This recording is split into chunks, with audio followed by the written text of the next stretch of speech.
Assalamualaikum warahmatullahi wabarakatuh. Perkenalkan, nama saya Hasnawati dari program studi Pendidikan Guru Sekolah Dasar kelas 1C 2020.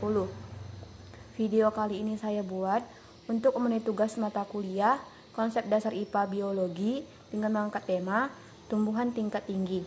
Tumbuhan yang saya pilih yang akan saya jelaskan yaitu tumbuhan sirih serta tanaman terong. Jika kita melihat planet bumi, maka kita akan melihat berbagai macam jenis organisme yang berbeda-beda. Setiap organisme memiliki ciri khas yang bisa dikatakan mempunyai tampak berbeda dari yang lain. Jika kita perhatikan lebih lanjut, kadang dua buah organisme yang masih memiliki kerabatan yang sangat dekat pun akan memiliki perbedaan dari yang lain. Perbedaan inilah yang kemudian dapat digunakan untuk mengidentifikasi setiap makhluk hidup yang ada di bumi. Selain itu, perbedaan ini juga menyebabkan munculnya berbagai macam keanekaragaman hayati yang berbeda-beda. Perbedaan yang muncul dalam setiap makhluk hidup ini tak hanya muncul dalam jangka waktu yang singkat. Setiap makhluk hidup akan membutuhkan proses yang panjang dan lama untuk dapat memiliki ciri tersebut. Dalam dunia biologi, kita sering menyebut proses yang lama ini dengan proses evolusi. Evolusi merupakan salah satu dari jenis adaptasi yang dapat kita temukan di alam bebas. Setiap makhluk hidup akan melakukan proses evolusi untuk menyesuaikan diri dengan lingkungan guna bertahan hidup. Lingkungan merupakan salah satu faktor yang sangat penting bagi setiap makhluk hidup. Pada beberapa jenis makhluk hidup, proses evolusi dan perubahan ini dapat digunakan dengan baik dalam susunan fisiologis maupun morfologi dari makhluk hidup. Pada beberapa segi, proses evolusi ini sendiri secara alami akan menimbulkan perbedaan starter dalam kawanan makhluk hidup. Kita akan menemukan pembagian ini dalam dunia hewan maupun dunia tumbuhan. Sebelum kita masuk kepada pembahasan tumbuhan daun sirih dan terong, maka saya akan menyampaikan dahulu mengenai apa itu tumbuhan tingkat tinggi. Syarat tumbuhan disebut sebagai tumbuhan tingkat tinggi bukan berarti tumbuhan tersebut memiliki ukuran tinggi yang melebihi rata-rata. Bahkan, klasifikasi tersebut tidak memiliki hubungan dengan tinggi dari suatu tumbuhan. Perlu kita ketahui di sini bahwa tumbuhan tingkat tinggi di sini adalah suatu kelompok tumbuhan yang telah memiliki proses perkembangan dan pertumbuhan yang sempurna. Kadar sempurna di sini adalah ketika tumbuhan tersebut telah memiliki akar, batang, dan juga daun sejati. Serta antara ketiga bagian tersebut telah memiliki ciri khusus yang membuatnya dapat dibedakan antara satu dengan yang lain. Sedikit banyak kita dapat mengetahui bahwa meskipun tumbuhan tersebut memiliki tinggi yang tidak terlalu, namun ketika tumbuhan tersebut telah memiliki akar, batang, dan daun sejati, maka tumbuhan tersebut adalah tumbuhan tingkat tinggi. Mungkin beberapa ada yang bertanyakan, jika ada tumbuhan tingkat tinggi, apakah ada tumbuhan tingkat rendah? Maka jawabannya ada. Kita singgung sedikit di sini bahwa tumbuhan tingkat rendah adalah ketika tumbuhan tersebut tidak memiliki akar, batang, dan daun sejati. Dalam hal ini, kita bisa mengambil contoh dengan tumbuhan lumut dan jamur yang banyak ditemukan di alam bebas. Baiklah, selanjutnya kita masuk kepada pembahasan struktur tumbuhan tingkat tinggi secara umum. Yang pertama yaitu akar. Akar merupakan bagian yang berfungsi untuk menopang dari tumbuhan tersebut.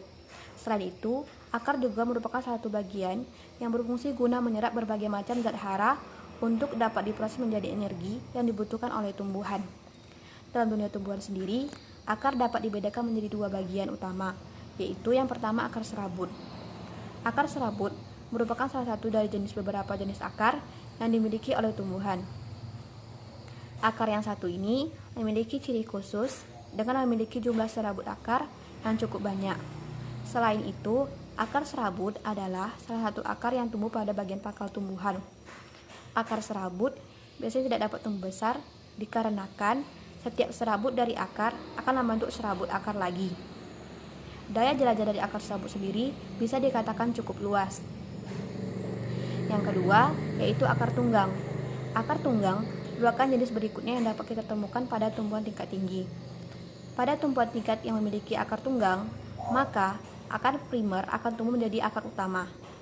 Selain itu, akar ini masih tetap memiliki serabut, namun dalam jumlah yang cukup kecil. Akar tunggang sendiri lebih cenderung untuk tumbuh jauh ke dalam bumi dibandingkan menyebar seperti serabut. Yang kedua, yaitu batang.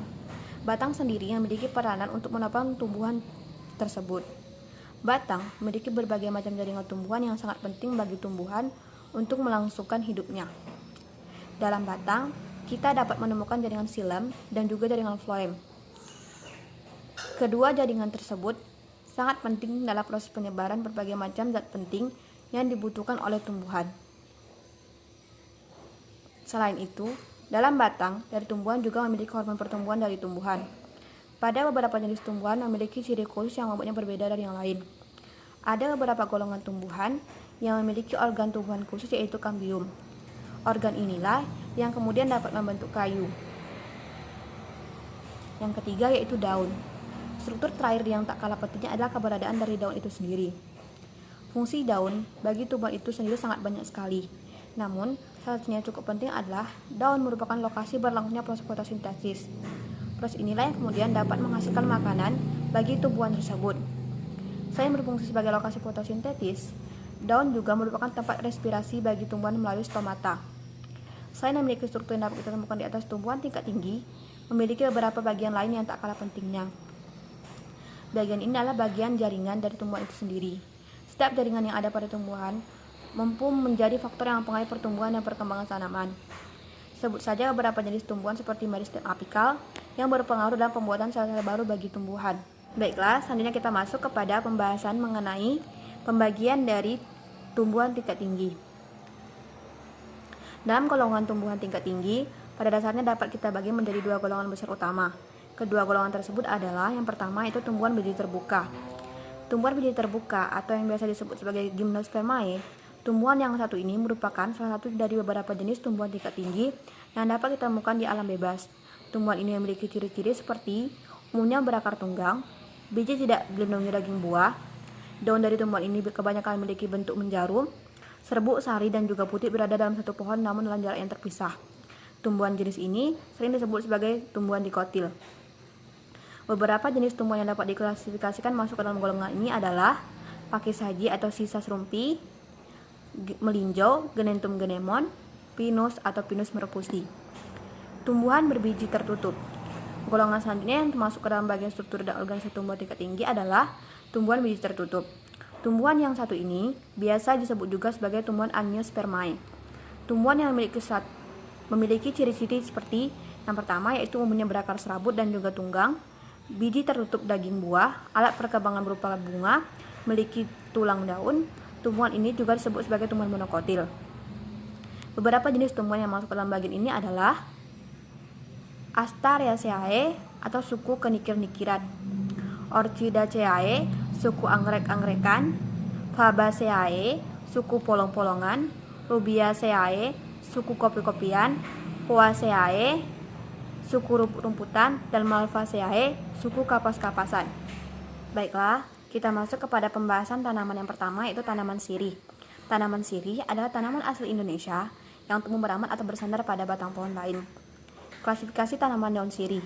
Kingdomnya termasuk Lantae, super kingdomnya Trachebionta, super divisinya Spermatophyta, divisinya Magnoliopsida, kelasnya Magnoliopsida, subkelasnya Magnolidae, ordonya Piperales, familinya Piperaceae, genusnya Piper, spesiesnya Piper beetle L.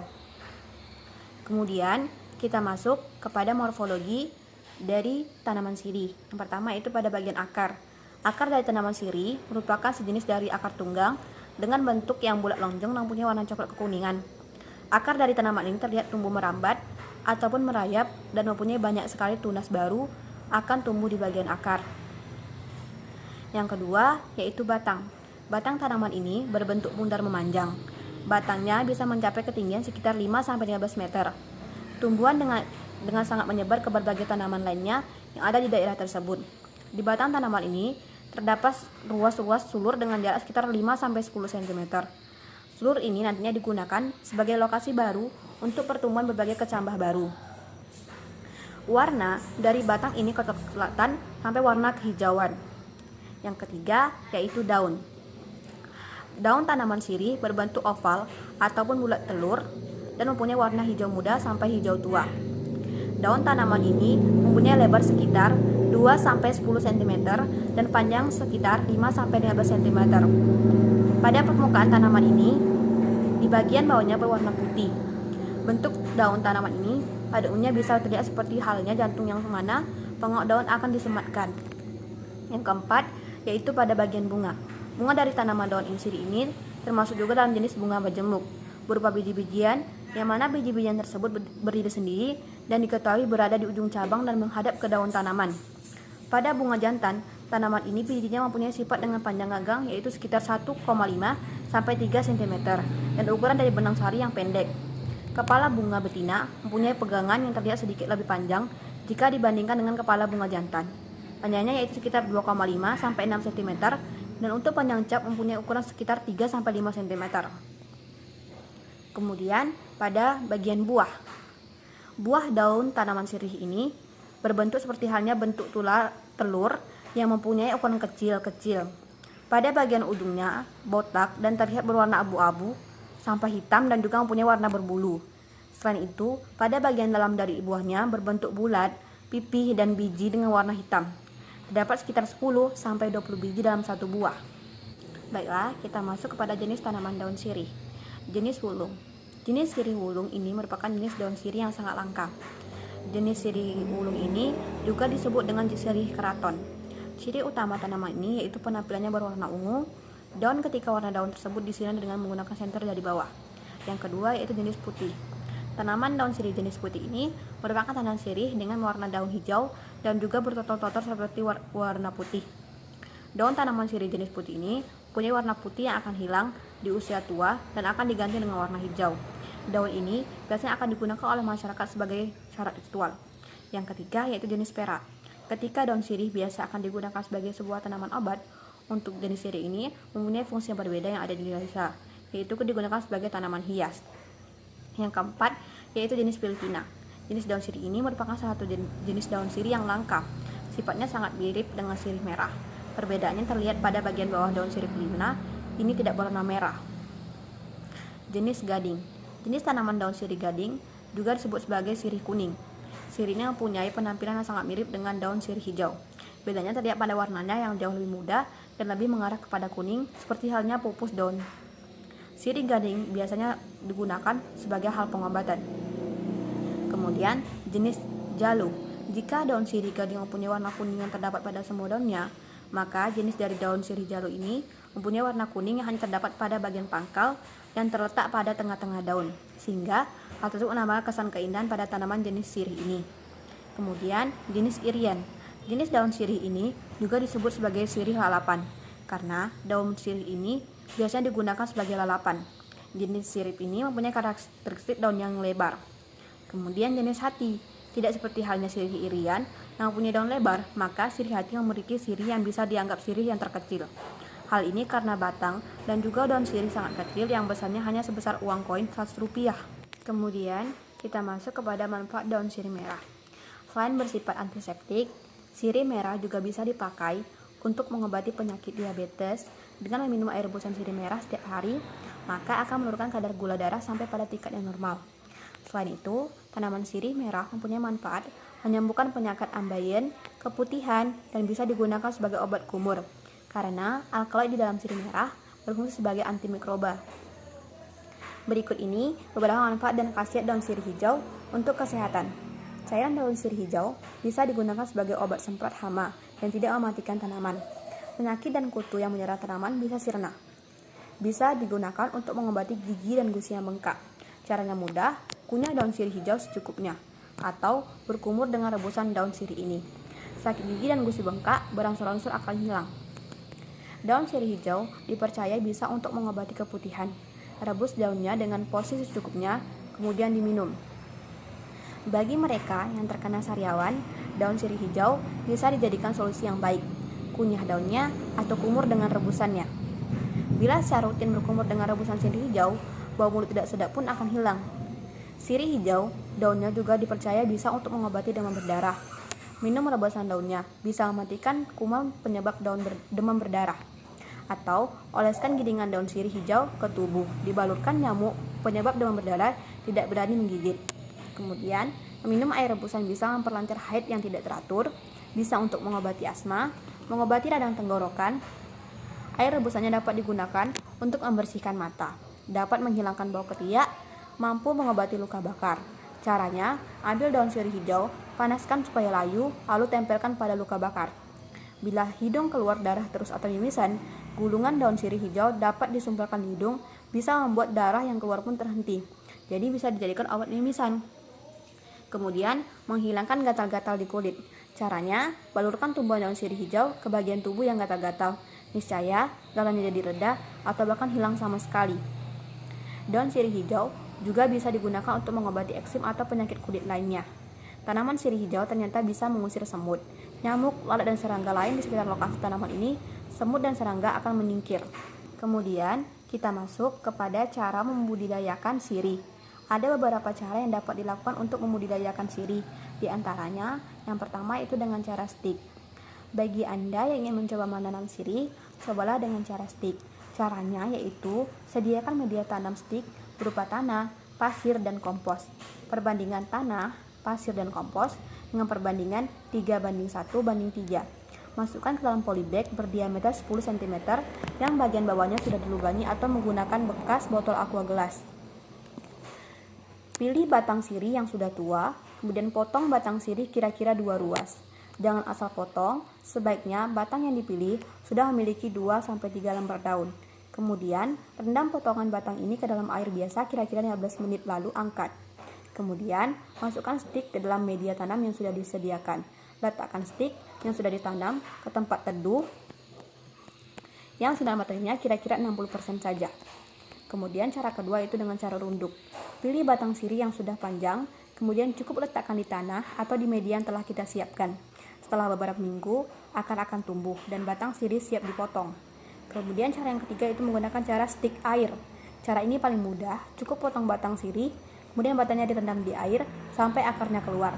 Tapi cukup batangnya saja yang direndam, jangan dengan daun sirihnya. Bisa kita masukkan di botol bekas air mineral. Baiklah, kita masuk kepada jenis tumbuhan yang kedua, yaitu tumbuhan terong.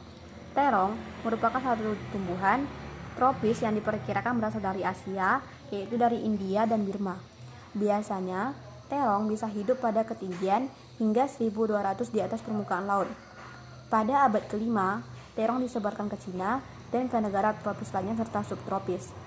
Klasifikasi tanaman terong ungu. Nama latinnya Solanum melongena L. Kingdomnya plantae atau tumbuhan, subkingdomnya Trachebionta atau tumbuhan berpembuluh, superdivisinya Spermatophyta, divisinya Magnoliophyta, tumbuhan berbunga, kelasnya Magnoliopsida berkeping 2 atau dikotil, subkelasnya Asteridae, ordonya Solanaceae, familinya Solanaceae atau suku terung-terungan, genusnya Solanum, spesiesnya Solanum melongena L.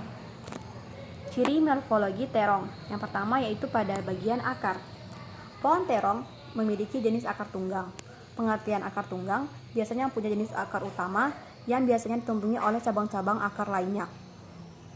Cabang akar yang dimiliki pohon terong memiliki panjang sekitar 40 sampai dengan 80 cm. Sedangkan akar utama sendirinya panjangnya kira-kira 80 hingga 100 cm menembus ke dalam tanah. Yang kedua itu pada bagian batang. Batang bagian kedua pada bagian terong yaitu mempunyai karakteristik tertentu. Jenis batang tanaman terong termasuk batang yang berkayu dan bercabang dengan ukuran yang terbilang pendek. Akan tetapi, batang utama dari tanaman terong lebih besar ukurannya daripada batang cabangnya. Batang terong memiliki fungsi yang cukup berperan penting pada pohon ini. Fungsi batang yaitu menyerap unsur hara dari tanah dan akan banyak ke bagian lain dari tanaman seperti daun, buah, maupun dahan terong. Yang ketiga yaitu pada bagian daun. Terong mempunyai daun yang terdiri dari tangkai dan helaian daun. Daun pada terong memiliki panjang sekitar 12 sampai dengan 20 cm, sedangkan lebar daun yaitu kira-kira 7 sampai dengan 9 cm. Helaian daun memiliki bagian lain yang berduri dari tulang daun dan urat-urat daun. Tanaman terong memiliki daun yang berwarna hijau segar. Kemudian lanjut kepada bunga. Bunga merupakan bagian tanaman yang mempunyai keindahan tersendiri. Biasanya, arti bunga berfungsi untuk melakukan penyerbukan dan bisa menghasilkan atau memperbanyak tumbuhan dengan cara yang dibantu oleh serangga ataupun angin. Tanaman terong memiliki bunga yang berkelamin ganda. Bunga pada tanaman terong ada 2 kelamin, yaitu benang sari dan putik. Berdasarkan ini, bunga pada terong dinamakan sebagai bunga yang sempurna. Benang sari pada bunga ini memiliki jumlah sekitar 5 hingga 6 buah, sedangkan putiknya berjumlah 2 helai. Kemudian buah. Morfologi terakhir dari pohon terong yaitu pada bagian buahnya. Bagian ini pastinya sudah sering kita jumpai dan sering kita makan. Buah pada pohon terong mempunyai bentuk yang bervariasi, mulai dari lonjong, silindris, bulat, dan oval. Buah terong ungu dan hijau biasanya lebih sering ditemui dan sering diolah untuk dijadikan masakan. Baiklah, kita masuk kepada manfaat dari terong. Siapa sangka terong yang biasanya kita makan dan bisa diolah menjadi beberapa menu makanan seperti terong goreng, lodeh, sambal terong balado, dan lain sebagainya bisa memiliki manfaat yang mungkin jarang diketahui banyak orang.